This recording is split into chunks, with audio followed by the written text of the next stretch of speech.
Good morning. नमस्ते। मेरी दुर्घटना पार्ट 2। मैंने धीरे धीरे आंखें खोली और पूछा, मैं कहाँ हूँ?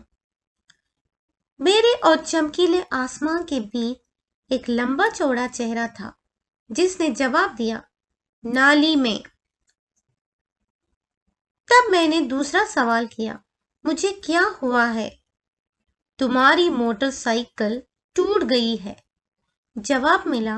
सुनते ही मेरी बेहोशी गायब हो गई और मैं पूरी तौर से होश में आ गया। एक दरकी हुई टांग, एक टूटी हुई बाह, सनसनाती खोपड़ी, रुआओं सी शक्ल, पूरी तौर से होश में आ जाने का शायद यही मतलब था। मैंने पूछा, मेरी मोटरसाइकिल को क्या हुआ है? शायद तुम्हारा दाहिना हाथ टूट गया है, भीड़ में से किसी ने कहा। हुआ ये था कि अब तक मुझे जो भूत हवा में तैरते नजर आ रहे थे, उन्हीं को लेकर अब ये हमदर्द इंसानों की भीड़ बन गई थी। तो ऐसा ही हुआ था, यानी मेरा दाहिना हाथ टूट गया था। दरअसल कुछ उससे भी ज्यादा हुआ था, यानी टांग की एक हड्डी भी दरक गई थी, कंधे को भी शायद कुछ हुआ था, सिर चकरा रहा था और गंदे पानी की एक नाली मुझ में थी, मैं नाली में था। हमदर्द लोगों ने सहारा देकर नाली से जब बाहर निकाला, तब मैं उसी किनारे कूड़े के ढेर जैसा पसर गया। तब तक दूर किसी मोटर का हॉर्न सुनाई पड़ा। लंबे चौड़े चेहरे ने कहा, एम्बुलेंस आ गई। अब तक घटना चक्र कुछ कुछ समझ में आ चुका था। हुआ ये था कि मैं आज इस बसंती हवा में अपनी मोटरसाइकिल से इस अजनबी सड़क पर आ निकला था और तभी कोई ट्रक मेरी मोटरसाइकिल को पीछे से छूता हुआ निकल गया था। ट्रक के लिए ये मामूली सी घटना थी, मगर वही मेरे और मेरी मोटरसाइकिल के लिए दुर्घटना बन गई थी। जो भी हो, इस वक्त मेरी मोटरसाइकिल मुझसे 5 गज दूर टूटी फूटी हालत में पड़ी थी। मैं नाली की किनारे का ढेर था। हमदर्द भीड़ हमारे चारों ओर थी। किसी ने कहीं से शहर के अस्पताल में एम्बुलेंस के लिए फोन कर दिया था।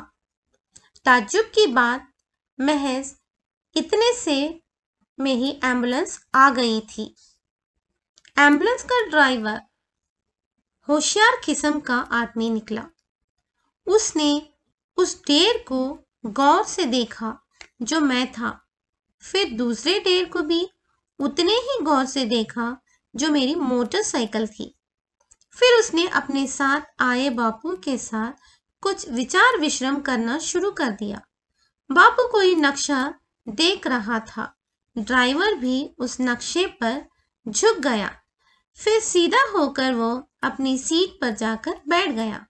देखते देखते उसने गाड़ी स्टार्ट कर दी। कोई कुछ कहता, उसके पहले ही गाड़ी जिधर से आई थी उधर ही चली गई। लंबे चौड़े चेहरे वाले ने इस बार कुछ ज्यादा ही मुस्कुराकर मुझसे समझाया, घबराओ नहीं भाई, झगड़ा जूरिडिक्शन का है। जूरिडिक्शन? जूरिसडिक्शन यानी अधिकार क्षेत्र। ड्राइवर कहता है कि आप जिस नाली में गिरे हैं वो प्रतापगढ़ जिले में है। एम्बुलेंस इलाहाबाद की है, वह प्रतापगढ़ नहीं जा सकती।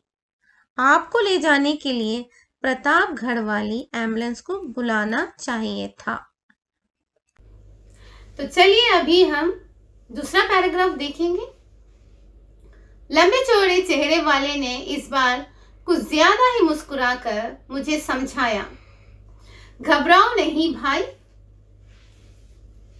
झगड़ा जूरिसडिक्शन का है। तो मुझे समझ में ही नहीं आया कुछ यहाँ पे क्या हो रहा है। ये कौन बोल रहा है? लेखक बोल रहा है। तो लेखक को कंसोल करने के लिए, तसल्ली देने के लिए कौन बात कर रहा है? लंबे चौड़े चेहरे वाले आदमी। वो क्या बोलने की कोशिश कर रहा है लेखक के पास? घबराओ मत। ये किस बात का मामला है? ज्यूरिसडिक्शन का। क्यों ड्राइवर आया और क्यों ड्राइवर यहां से निकल गया? ज्यूरिसडिक्शन यानी अधिकार क्षेत्र। मैं अभी आपको इस शब्द का पहले अर्थ बताती हूं, फिर हम पार्ट को कंप्लीट करेंगे। ज्यूरिसडिक्शन का अर्थ मैं पहले आपको बताने की कोशिश करती हूं। कानूनी मामलों को तय करने के लिए अधिकार क्षेत्र को शक्ति या अधिकार के रूप में परिभाषित किया गया है। अधिकार क्षेत्र का एक उदाहरण एक अदालत है, जो शहरों के एक निश्चित समूह के बारे में किया गया कानूनी फैसलों पर नियंत्रण रखती है। एक क्षेत्र पर अधिकार क्षेत्र भौगोलिक क्षेत्र से संबंधित है, जिस पर एक अदालत के पास मामलों का निर्णय लेने का अधिकार है। इसे कानूनी निर्णय और निर्णय लेने के अधिकार शक्ति के रूप में भी परिभाषित किया जा सकता है। क्या हुआ? बहुत मुश्किल हो रही ना समझने के लिए? कोई बात नहीं, मैं आपको अच्छे से समझाने की कोशिश कर रही हूँ। भौगोलिक मतलब जो जियो, तो जो भी यहाँ पे जियो जो स्टेट है उसके ऊपर ज्यूरिसडिक्शन बनाया जाता है। हर एक क्षेत्र के लिए, हर एक सेक्टर के लिए अलग अलग, हर एक एरिया के लिए अलग अलग। इस एरिया में यही गवर्नमेंट हॉस्पिटल और म्यूनिसिपैलिटी और जो भी स्टेट की चीजें हैं, स्कूल्स और पुलिस स्टेशन, यहाँ तक की उसकी हद होती है। ऐसे हर एक जगह हद उन लोग की जो कंट्रोल में एक एक सर्कल बना के रखते हैं, तो इसी को ज्यूरिसडिक्शन कहते हैं। तो चलो इस पैराग्राफ का अर्थ मैं अंग्रेजी में भी समझा देती हूँ। Jurisdiction is defined as the power of authority to decide legal cases. An example of jurisdiction is a court having control over legal decisions made about a certain group of towns. Jurisdiction over a territory relates to the geographic area over which a court has the authority to decide cases. It has also defined as the official power to make legal decisions and judgments. कि कुछ भी नहीं है। Jurisdiction मतलब हर एक area और हर एक इलाका में अलग अलग जो स्टेट के चीजें होती है, जो जियो भोगो, तो जो भी वो लोग के लिए हद होती है। इस एरिया के अंदर यही पुलिस स्टेशन का कंट्रोल है, उस एरिया के अंदर वही, और इस एरिया के अंदर इतना ही म्यूनिसिपैलिटी का जो भी लोग हैं काम कर सकते हैं, उसके लिए अलग। ऐसे ही बहुत सारे इलेक्ट्रिसिटी और पुलिस सभी के लिए अलग अलग क्षेत्र पाया जाता है। तो बच्चों अभी आप ज्यूरिसडिक्शन का अर्थ समझ गए होंगे। ये ज्यूरिसडिक्शन का अर्थ यहाँ किसको कौन समझा रहा है? लंबे चौड़े चेहरे ने लेखक को समझाने की कोशिश कर रहा है। क्यों? क्योंकि जिस तरह से एम्बुलेंस आई इसी रास्ते से चले गई, लेकिन जो पेशेंट था यहाँ पे लेखक इसको नहीं लेके गई। यहाँ पे यही ताज्जुब की बात होने लग गई थी, इसलिए लंबे चौड़े चेहरे ने लेखक को समझा रहा है। तो ज्यूरिसडिक्शन के बारे में मैंने आपको भी समझाया कि आप भी समझ गए, इसी तरह से लेखक भी समझ गया होगा। और यहाँ पे हम देखेंगे कि क्या क्या ये विस्तार से समझाने की कोशिश किया है। ज्यूरिसडिक्शन यानी अधिकार क्षेत्र है, और ड्राइवर कहता है कि आप जिस नाली में गिरे हैं वो प्रतापगढ़ जिले में है, इसीलिए एम्बुलेंस कहाँ से आई? इलाहाबाद की आई है, वो प्रतापगढ़ नहीं जा सकती। तो देखो भाई क्या हो गया है, यहाँ पे जो ये पेशेंट गिर पड़ा है ये कौन से जिले में गिर पड़ा है? प्रतापगढ़। और कहाँ से एम्बुलेंस आ गए? इलाहाबाद से। सिर्फ 5 गज का ही यहाँ पे फासिला है, इलाहाबाद और प्रतापगढ़, ये बॉर्डर में हुआ है। मैंने आपको बताया था कि किस तरह से कि गवर्नमेंट के कुछ सेक्टर्स होते हैं कि जिस इलाके को, हर एक इलाके में एक एक वो लोग प्रबंध करके रखते हैं कि यहाँ से यहाँ तक ही हमारे म्यूनसिपालिटी के लोग काम कर सकते हैं, हमारे हॉस्पिटल के लोग काम कर सकते हैं, हमारे पुलिस के लोग काम कर सकते हैं। इसी प्रकार से एम्बुलेंस भी इसी को फॉलो कर रही है। लेकिन यहाँ पे लेखक की हालत ऐसी हुई है कि उसको तुरंत हॉस्पिटल लेके जाना है, लेकिन ड्राइवर तो इतना होशियार है कि वो किसी की स्थिति, किसी की हालत को समझे बिना सिर्फ और सिर्फ जो रूल्स है उसको समझ के वो जैसे ही आया एम्बुलेंस लेके चले गया। ये क्या अच्छी बात हो सकती है? बिल्कुल ये खराब बात है। इसीलिए लेखक एक व्यंग्य, सटायर यहाँ पे पेश करने की कोशिश करा है, एक हास्य लिहाज से। एम्बुलेंस इलाहाबाद की है, इसलिए वो क्या हो गई, वापस चले गई। लेकिन प्रतापगढ़ के जिले के पास लेखक गिर पड़ा है, तो प्रतापगढ़ वाली एम्बुलेंस को बुलाना चाहिए था। ये कौन बोल रहा है? तो इस तरह से दोनों में बातचीत हो रही है, लंबे चौड़े चेहरे और लेखक में दोनों में बातचीत हो रही है कि क्योंकि लेखक कहाँ पे गिरा है, प्रतापगढ़ में, और उसकी गाड़ी कहाँ गिरी है, इलाहाबाद में। दोनों भी एक दूसरे पास ही रहने वाले जिले में है। तो चलो मैं इस पैराग्राफ को आपको अंग्रेजी में समझाने की कोशिश कर रही हूँ। The broad face one smiled a little more this time and explained to me, "Don't panic, brother. The quarrel is jurisdiction. Jurisdiction meaning the legal rights of an area. The driver says that the drain which you have fallen into in Pratapgarh district. The ambulance is from Allahabad, so it cannot go to Pratapgarh. To take you, we have to call an ambulance from Pratapgarh." The broad-faced one smiled a little more this time and explained to me, "Don't panic, brother. The quarrel is of jurisdiction. Jurisdiction meaning the legal rights of an area. The driver says that the drain which you have fallen into is in Pratapgarh district. The ambulance is from Allahabad, so it cannot go to Pratapgarh. To take you, we have to call an ambulance from Pratapgarh. मैंने कराहते हुए कहा, "भाई साहब, आप एक बैलगाड़ी का इंतजाम कर दे, उस पर मुझे और मेरी मोटरसाइकिल को लदवा कर प्रतापगढ़ भेज दीजिए।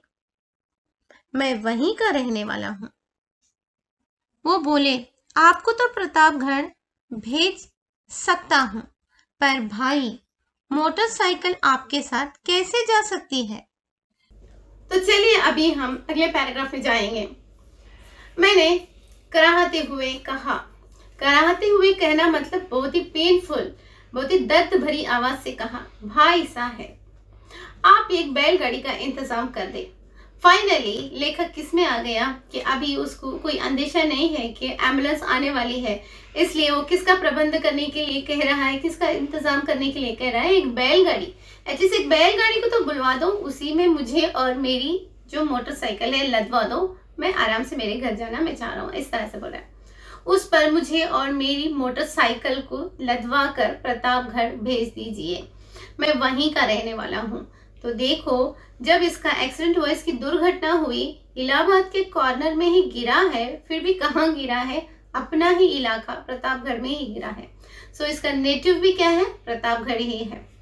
और वह बोला, "आपको तो प्रतापगढ़ भेज सकते हैं, मैं आपको प्रतापगढ़ भेज सकता हूँ, पर भाई मोटरसाइकिल आपके साथ कैसे जा सकती है?"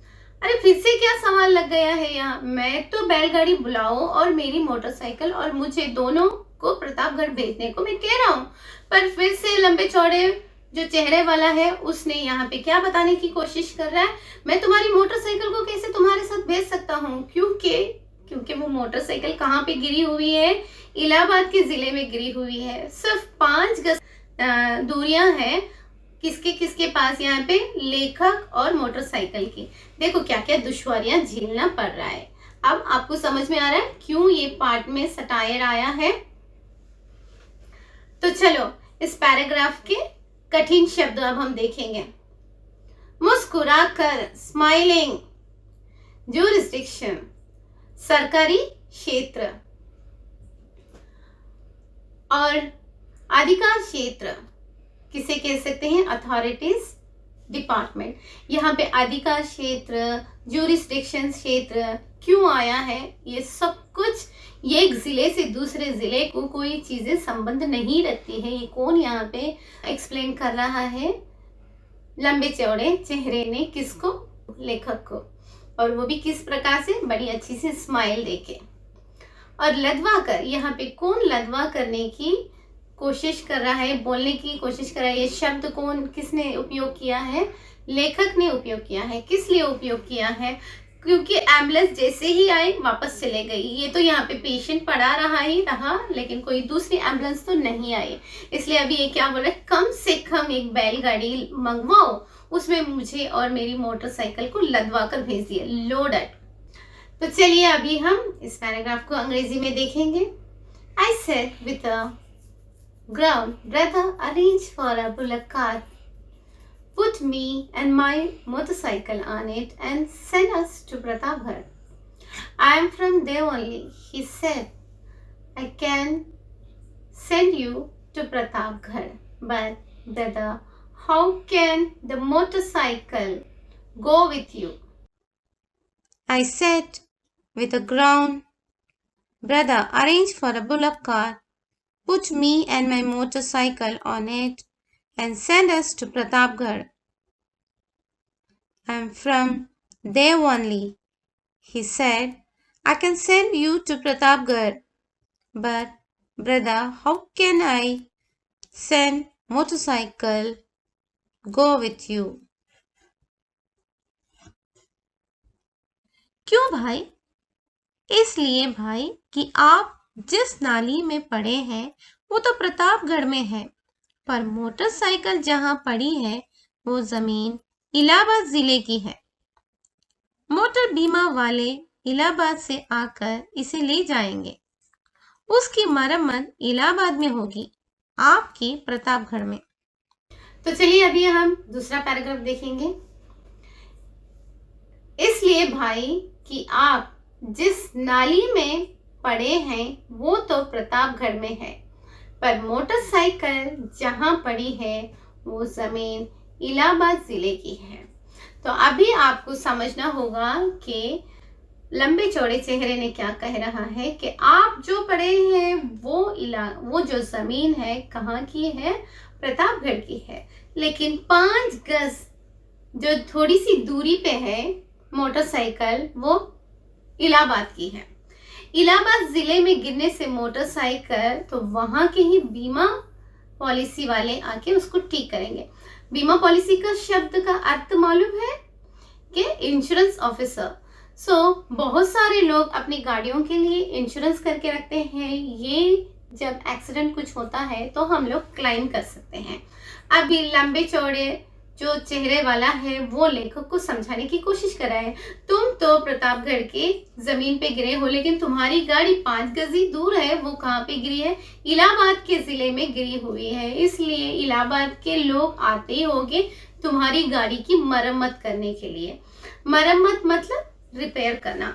इलाहाबाद में होगी तुम्हारी गाड़ी की मरम्मत और आपकी प्रतापगढ़ में। देखो इसको भी मरम्मत करें जैसे यहाँ पे बातचीत हो रही है। तो चलिए अब हम इस पैराग्राफ को अंग्रेजी में देखेंगे। Why brother? So brother, the drain you are in Pratapgarh, but the land where the motorcycle is lying belongs to Allahabad district. Motor insurance will come from Allahabad and take it. Its repair will be done in Allahabad, and you will be treated in Pratapgarh. Why, brother? So, brother, the drain you are in is in Pratapgarh, but the land where the motorcycle is lying belongs to Allahabad district. Motor insurance will come from Allahabad and take it. Its repair will be done in Allahabad and you will be treated in Pratapgarh. मैं प्रतापगढ़ भी ना जा सका। पूछने पर पता चला कि लंबे चौड़े चेहरे वाले आदमी का नाम भारत जी था। भारत जी मुझे अपने घर ले आए। घर नाली के पास ही था। बोले, आप इस वक्त प्रतापगढ़ जाने की हालत में नहीं है। आपका यहीं इलाज करा दूंगा। आपकी मोटरसाइकिल मैंने इलाहाबाद के बीमा अफसर के हवाले कर दी है। आप यहीं रुककर तंदुरुस्ती बनाए और आराम से मोटरसाइकिल का इंतजार कीजिए। तो चलिए अभी हम दूसरा पैराग्राफ देखेंगे। मैं प्रतापगढ़ भी ना जा पाया। पूछने पर पता चला कि लंबे चौड़े चेहरे वाले आदमी का नाम भारत जी था। तो अभी हमको पता चल रहा है कि भारत जी इस लंबे चौड़े आदमी का नाम है। भारत जी मुझे अपने घर ले गए और घर नाली के पास ही था। जिस जगह लेखक दुर्घटना के कारण गिरा वही स्थान के पास में ही लंबे चौड़े जो चेहरे वाला आदमी था उसका नाम वास्तव में क्या है? भारत जी। उनका घर वहीं के करीब था और उन्होंने बोला कि आप इस वक्त प्रतापगढ़ जाने की हालत में नहीं हो। देखो कितना अच्छे से ये मददगार बन गया है। लंबे चौड़े चेहरे वाला जो भारत जी नाम का है रहने वाला, वो लेखक के पास कह रहा है कि आप अभी इस हालत में नहीं हो। You are not in this condition कि आप आपके घर वापस जा सको। आपका यही इलाज करा दूंगा। Now he is trying to do the treatment. आपकी मोटरसाइकिल मैंने इलाहाबाद के बीमा अफसर के हवाले कर दी है। आप यहीं रुककर तंदुरुस्ती बनाइए और आराम से मोटरसाइकिल का इंतजार कीजिए। अभी लंबे चौड़े चेहरे वाला जो उनका नाम वास्तव में क्या निकला? भारत जी निकला। और भारत जी क्या कहने की कोशिश कर रहे हैं कि आपका जो एक्सीडेंट हुआ है यहाँ पे प्रतापगढ़ में जो नाली के पास, यही मेरा घर है। तुम आओ मेरे घर पे रुको थोड़े दिन, जब तक तुम्हारी मोटरसाइकिल की मरम्मत हो जाती है तब तक हमारे घर में रुको। जब वो मरम्मत हो जाएगी तब तक आप भी सेहतमंद हो जाओगे। दोनों मिलकर यहाँ से निकल जाओ। तो देखो कितने अच्छे काइंड है। इस तरह से उन्होंने अपने घर किसको लेके जा रहे हैं? लेखक को लेके जा रहे हैं। तो चलिए अब हम इस पैराग्राफ के मीनिंग्स देखेंगे। जमीन, लैंड। यहाँ पे जमीन का उपयोग क्यों हुआ है? क्योंकि लेखक कौन सी जमीन पे गिरा है?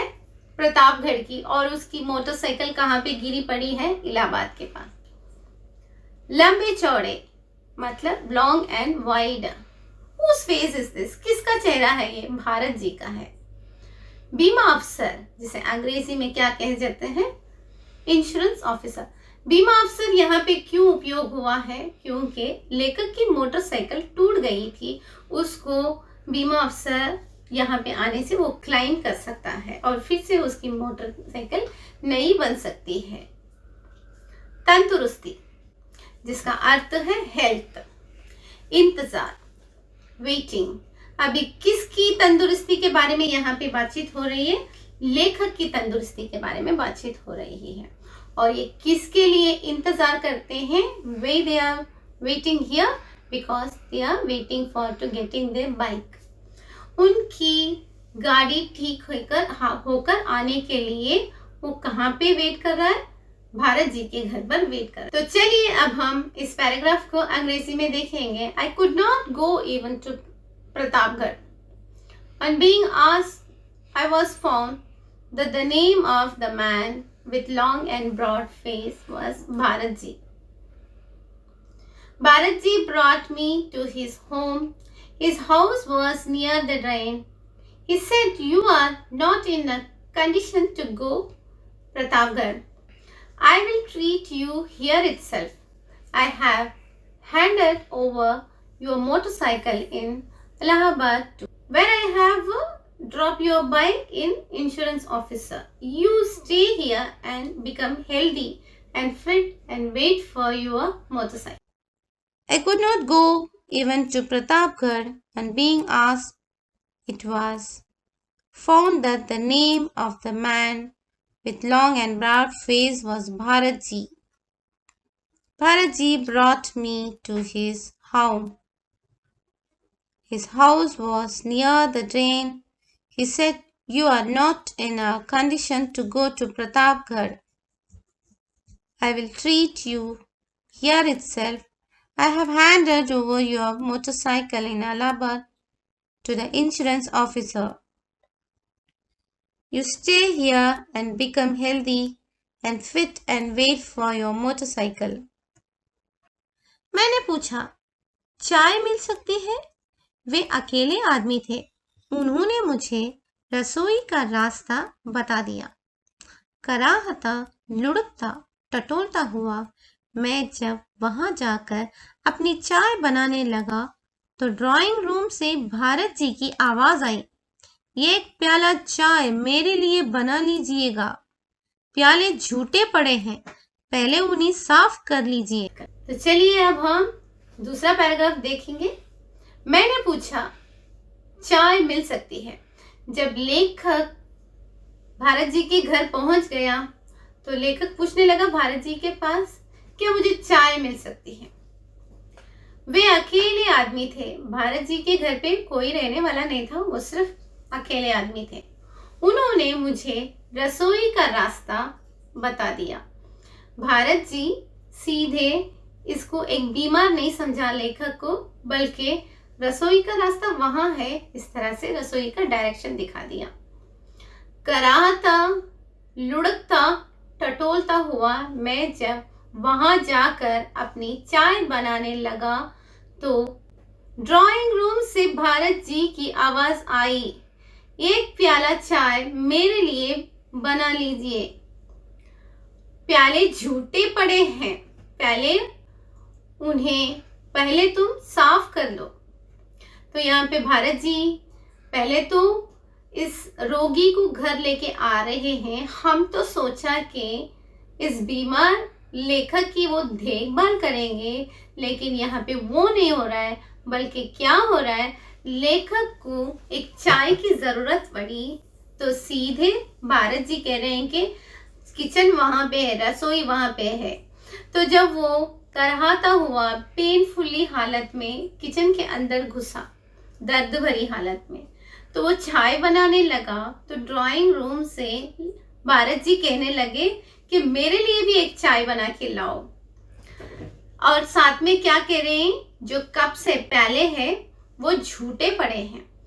साथ में प्यालों को वॉश करने के लिए, धोने के लिए भी कह रहे हैं। देखो, इस दुनिया में कोई किसी को साथ दे रहा है तो उसमें उसका कुछ ना कुछ मतलब रहता है।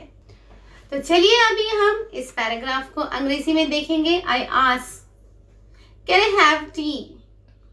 He was alone. He showed me the way to the kitchen. Growing, rolling, fumbling. When I went there to make my tea, Bharatji's voice came from the drawing room. "A cup of tea for me too, please. The cups are dirty. Clean them first." तो चलो अब हम इस paragraph का अर्थ अंग्रेजी में देखेंगे। रसोई घर, किचन। यहाँ किचन का शब्द, रसोई घर का शब्द क्यों उपयोग हुआ है? क्योंकि भारत जी के घर लेखक पहुंच गया है और जब वो चाय की मांग कर रहे हैं तो भारत जी क्या कह रहे हैं कि तुम रसोई घर वहां है और जाओ चाय बनाओ और साथ में मेरे झूठे प्याले भी धो दो। कराहता, क्योंकि इसकी हालत लेखक की ठीक नहीं थी, दर्द भरी थी, गिरा हुआ था, गिर के अपने हाथ पांव तोड़ के आया था, तो इसीलिए ग्राउंड। और टटोलना तो ग्रो, वो उसकी हालत स्टेबल नहीं थी। प्याला मतलब cup. I asked, "Can I have tea?" He was alone. He showed me the way to the kitchen. Groaning, rolling, fumbling. When I went there to make my tea, Bharatji's voice came from the drawing room. The cup of tea. For me too, please. The cups are dirty. Clean them first. इसके बाद मेरे और भारत जी के रिश्ते प्रगाढ़ हो गए। उन्होंने ग्राह को बुलाकर मेरे जिस्म में कुछ खपचियां बनवाई। मैं रोज उनके प्याले साफ करने लगा, चाय बनाने लगा, फिर खाना भी। तो चलिए अभी हम दूसरा पैराग्राफ देखेंगे। इसके बाद मेरे और भारत जी के रिश्ते प्रगाढ़ हो गए। मतलब दोनों का रिश्ता, मेरा और भारत जी, कौन बोल रहा है? लेखक बोल रहा है।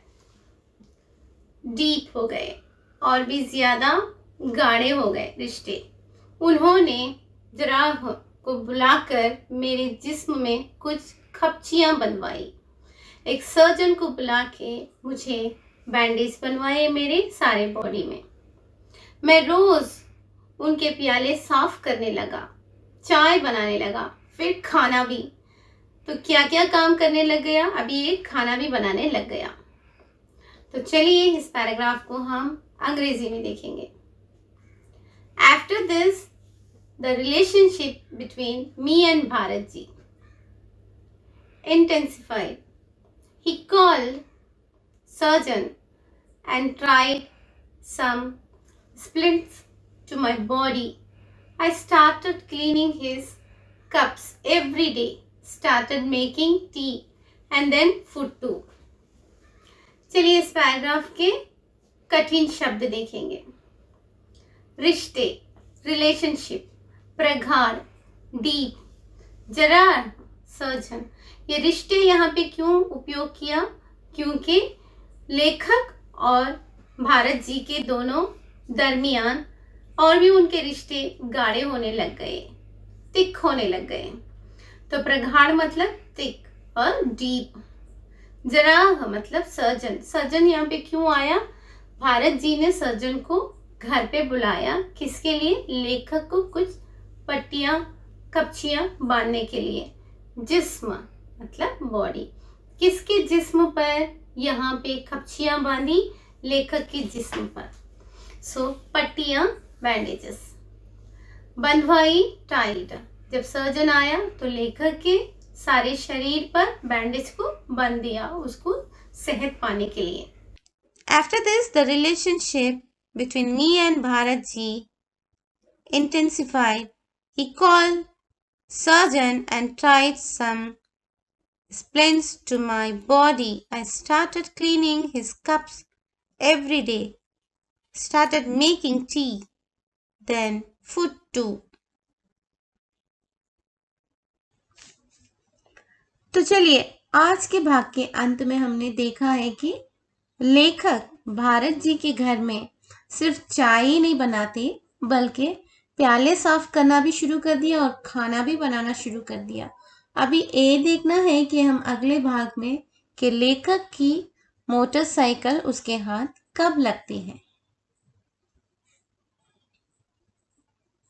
चलिए आज के पाठ का विश्लेषण हम शब्दार्थ से करेंगे। जिस्म, शरीर। शरीर का उपयोग इस पाठ में क्यों हुआ है? क्योंकि लेखक के शरीर में बहुत सारे जख्म हो गए थे।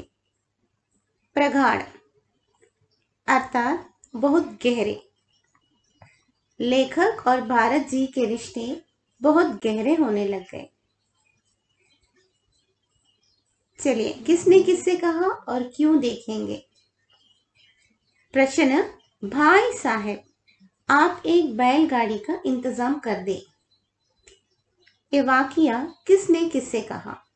उत्तर, लेखक ने ये वाकया भारत जी से कहा क्योंकि एम्बुलेंस का ड्राइवर लेखक को अस्पताल ले जाने से इनकार कर दिया था। चलिए लघु प्रश्न देखेंगे। ड्राइवर एम्बुलेंस लेकर क्यों लौट गया? उत्तर, ड्राइवर एम्बुलेंस लेकर इसलिए लौट गया क्योंकि उसके अनुसार दुर्घटना स्थल उसके क्षेत्र में नहीं पड़ता था। विस्तृत उत्तर। भारत जी के घर पर क्या क्या हुआ? उत्तर। भारत जी लेखक के साथ अपने घर पहुंचकर लेखक को चाय बनाने के लिए रसोई घर का रास्ता बता दिया। दुखी मन से लेखक ने प्याले साफ करके उन दोनों के लिए चाय बना दिया। इस प्रकार उन दोनों के रिश्ते बहुत गहरे हो गए।